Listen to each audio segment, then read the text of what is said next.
To build an unmanned attack aircraft for releasing bombs, it's actually best if the bombs are fired backwards and upwards over the top of the aircraft.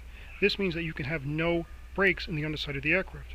The entire aircraft will be carried up to altitude by a carrier plane and then released. The bomb openings will be on the top, and there will be nothing braking on the underside of the aircraft, which can be used as a radar catch point. The bomb bays would have two openings. There would be a large bomb access door, which would only be used on the ground to insert the actual bombs.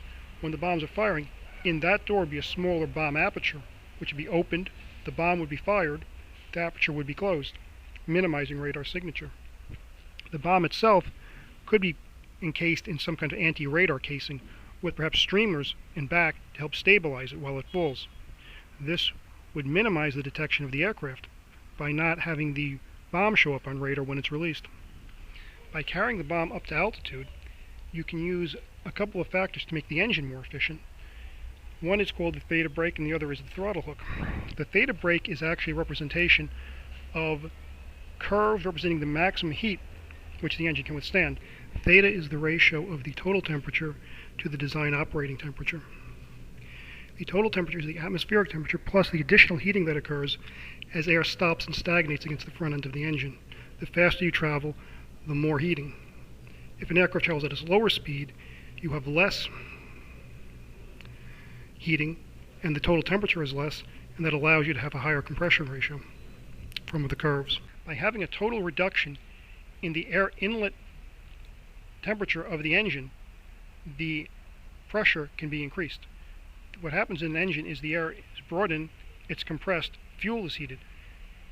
If the heat rises too hot, it will actually deform and melt the first set of stator blades on the turbine, which is actually the source of power for the entire mechanism of operating the engine.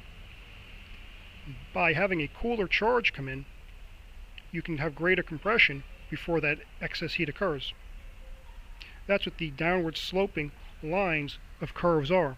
They represent the various maximum heating of the material of the engine, specifically of the stators in the turbine section of the engine.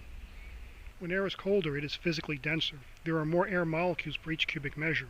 When that enters the combustion chamber, if the full volume of fuel is added, the pressure rise will be so high that the compressor will not be able to retain it. The air and fuel mixture will blow out the front end of the engine, and that's not good for anything.